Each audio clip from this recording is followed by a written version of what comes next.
Sometimes a flare goes up in the darkness and you can see where everyone is standing. That has certainly been the case since the appalling massacres in Israel last Saturday. The bodies of all the young festival goers, pensioners, and beheaded babies hadn't even been found before people began making excuses for their murder, and even praised the mass slaughter. On Sunday, just 24 hours after the atrocities, Hamas terrorists were still killing Jews in Israel, and radical extremists were gathering in Times Square to celebrate their actions. I went over to Times Square to see that pro-Palestine rally, but it wasn't pro-Palestine. It was just pro-massacre. One woman in a headscarf stood in front of the crowd, proudly waving a homemade sign. It read, "Zionist Nightmares," and then listed the date in 1973 when all of Israel's neighbors tried to wipe it out, and then 10/07/23, the date of last Saturday, the date when Hamas terrorists machine-gunned young people and shot pensioners at bus stops. "Long live the Intifada," this hideous woman's sign concluded, with a Palestinian flag. And wow, was she pleased with herself as she cheered and punched her fist in the air. Israel had not made one military strike in retaliation at this point. Like the rest of the crowd, she was not there opposing Israeli retaliation. She was there to celebrate. From the river to the sea, many of the more formal banners said, which is a Palestinian battle cry that means destroy Israel, because if a Palestinian state ran from the river Jordan to the sea, there would be no Israel. Other banners said, resistance is justified. Others added, by any means necessary. Really, by any means. Like beheading some 40 babies in a single kibbutz alone. The Times Square rally certainly seemed to think so. While a small group of Jewish and pro-Israel counter-protesters gathered on the other side of the street, the Palestinian protesters taunted them, they screamed at them and waved their murderous signs in their faces even more. You have to take a moment to consider the implications of that. Imagine if this had been done to any other group of people other than Jews.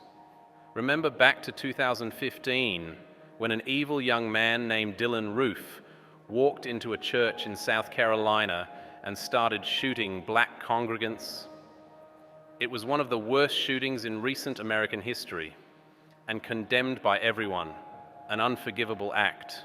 But imagine if there was a group in the US so sick, so utterly depraved, that after that shooting, they got together outside other black churches and waved flags and signs praising the shooter in front of black Americans.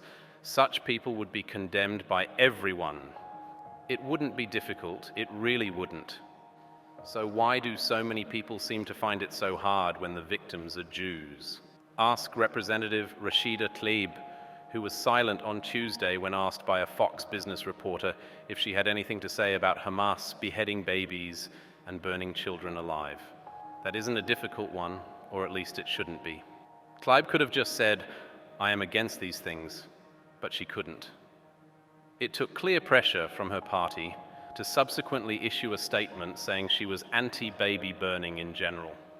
Her fellow squad member, Representative Ilhan Omar, performed a related trick. She was one of those radical leftists and sectarians who decided to get straight into condemning Israel's response, rather than the terrorism itself. Perhaps Omar finds the atrocities of last weekend a bit much, but she doesn't want to give Israel an inch. So she sits out the first part of the conflict and comes in just in time to condemn any Israeli countermove. Gaza doesn't have shelters, she said, so please pray for them. Perhaps somebody could tell Omar that Gaza certainly does have shelters. But Hamas uses them to store their rockets and bombs in. If it wanted to protect the citizens of Gaza, Hamas could have spent more time building bunkers for its citizens and less time digging tunnels to try to break into Israel and murder Jews. Omar must know this.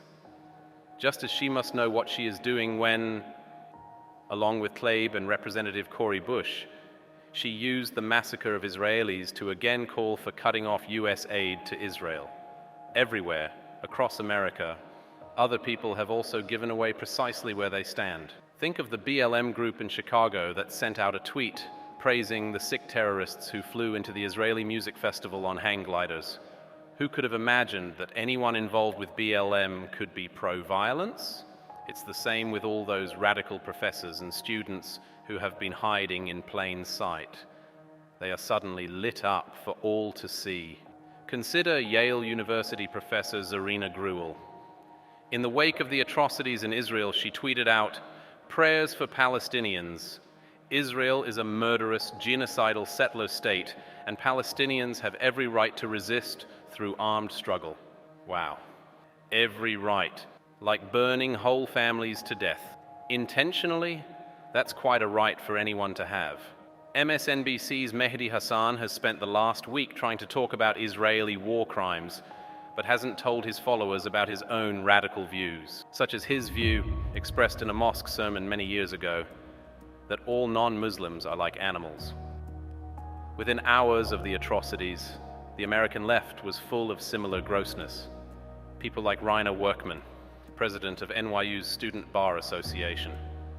Workman claims to be non-binary. She also wrote this week that the terrorists of Hamas have my unwavering and absolute solidarity. I, for one, doubt that the terrorists of Hamas would have much use for Workman's solidarity. Were she ever to visit Gaza, she would probably not be welcomed. Hamas kills Palestinians it suspects of being gay, and it spent the past weekend raping women beside the bodies of their dead friends. So this dim, non-binary woman might find her solidarity is tested to the limits. But as I say, a flare has gone up in the night sky, and it reminds us that we have many people in this country who rejoice in the deepest darkness.